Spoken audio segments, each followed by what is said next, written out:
What started as another day covering protests in Minneapolis spiraled into a violent confrontation, caught on camera. Conservative influencer Nick Sortor claims he was robbed in broad daylight, then dragged down the street by a fleeing car. The shocking incident unfolded amid tense demonstrations in the Twin Cities, and the footage has since gone viral.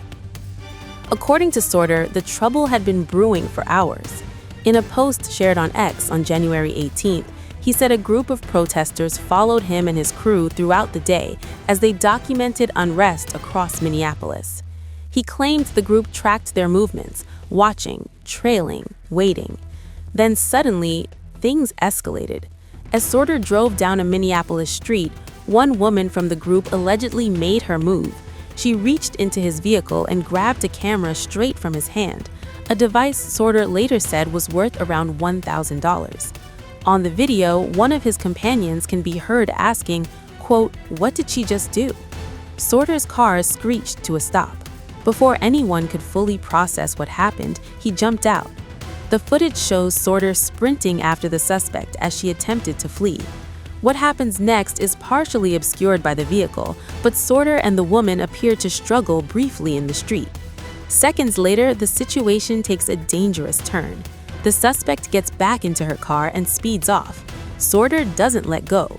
In his post, Sortor later claimed his hand became trapped in the driver's side door handle. As the car accelerated, he was dragged down the street. The video shows the vehicle swerving, even mounting an icy sidewalk, as Sortor clings on, losing his footing while being pulled alongside the moving car. A cameraman can be heard shouting, quote, "Just tell her to give him the camera back." But the driver doesn't stop. When it resumes, Sortor is no longer attached to the car.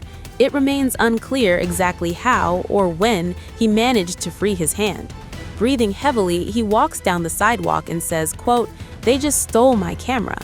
Nearby, tensions continue to flare. An agitator begins shouting at Sortor, cursing, threatening, ordering him to leave. More people gather. Roughly 8 individuals surround Sortor and his crew, demanding they get out of the area. As the crowd closes in, his cameraman pushes back verbally, insisting they're allowed to be there because it's the United States of America. Following the incident, Sortor made controversial claims online. He alleged the group following him was, quote, "a group of Somali thugs," and publicly called on the Department of Homeland Security to raid the area. Those remarks sparked backlash and further fueled the online firestorm surrounding the incident. Shortly after Sortor posted the video, the FBI Rapid Response account reposted it. Their caption was brief, quote, "We're on it."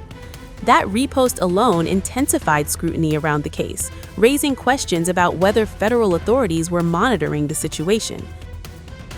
This is not Sortor's first clash with protesters. In late September and early October, he followed anti-ICE demonstrations in Portland, Oregon. He was arrested outside an ICE facility on October 2nd, though never charged. Later, Sortor claimed on Fox News that Portland's police were ordered to target far-right influencers like himself. He announced plans to sue the city for $10 million, though it remains unclear whether that lawsuit was ever filed.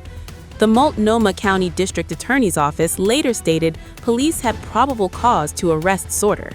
However, after reviewing videos and reports, prosecutors decided not to file charges, saying disorderly conduct could not be proven beyond a reasonable doubt. Since then, Sortor has continued tracking protests nationwide, from Portland to New Orleans, and most recently, back to Minneapolis.